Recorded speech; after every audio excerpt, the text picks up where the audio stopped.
Athanasios Orphanides is legendary as a researcher at the U.S. Federal Reserve. He is now at the Massachusetts Institute of Technology. Megan Green is our guest host this morning. Professor Orphanides, we are thrilled to have you on the show. You and I did a panel 2 years ago where your worst outcome is what we are seeing right now. What does your nation need to do to clear the market and move forward?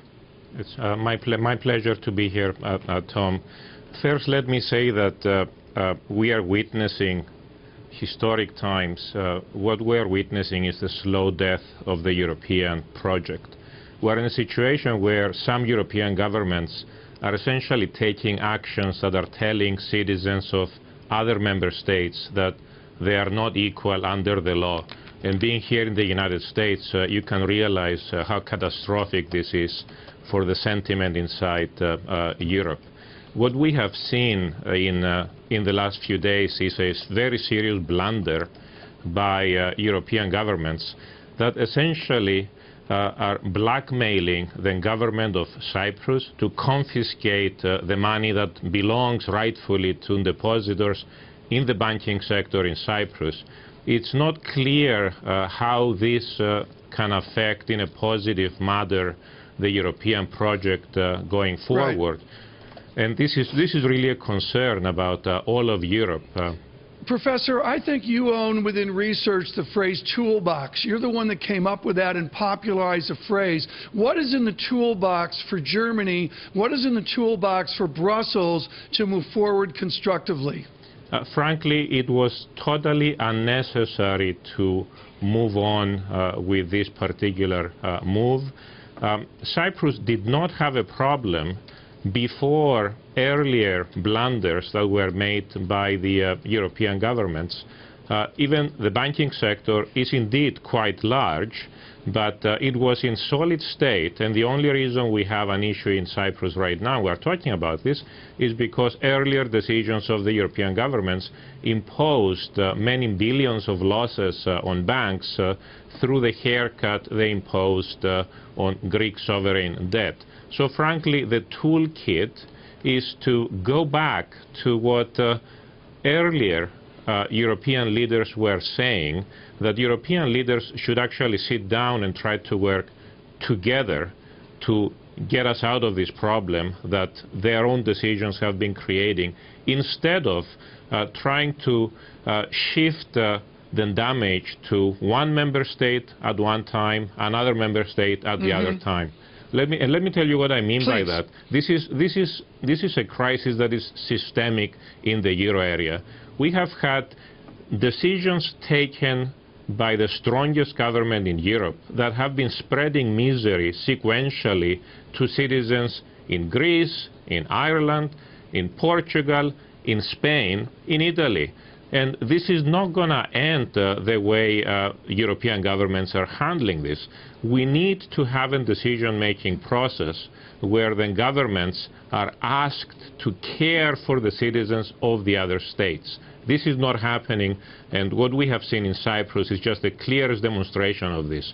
The way the strongest governments of Europe have blackmailed the Cypriot government to confiscate deposits is essentially sending a message that nobody with deposits in a small country like Luxembourg should feel safe about their deposits. Nobody with deposits in a weak country like Spain should feel safe about deposits. And you realize this only makes the economic climate in Europe worse instead of contributing to a solution of the crisis. Are you envisioning bank runs across Europe? I do not know if there would be bank runs across Europe, and I would hope not. But frankly, this is what I find so amazing about this. We have finance ministers from a number of countries who should have known better, and they have taken a decision that is encouraging bank runs in the euro area. But I have to also say that it's not bank runs everywhere.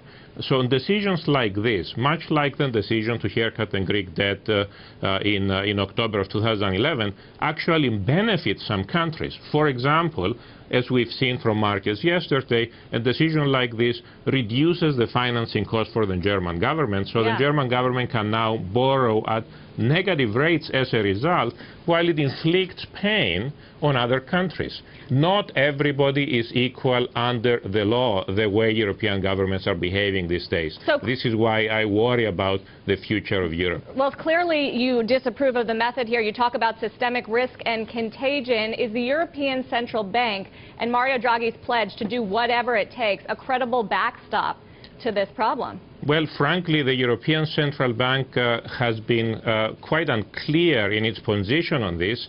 According to press reports, the European Central Bank was used as a vehicle to blackmail the Cypriot government. I hope this is wrong, because I cannot envision my former colleagues at the European Central Bank as contributing in this way to the destruction of Europe. Right. Professor, let me bring in Megan Green, our guest host this hour from Maverick Economics. Megan, for Professor Orphanides. Yeah, I'm wondering what you think what's happening in Cyprus means for a banking union in Europe. Do you think that we can have a banking union if we've made such a mockery of deposit guarantee schemes? Not under these conditions, and indeed this is one of my biggest concerns for the future of the euro area.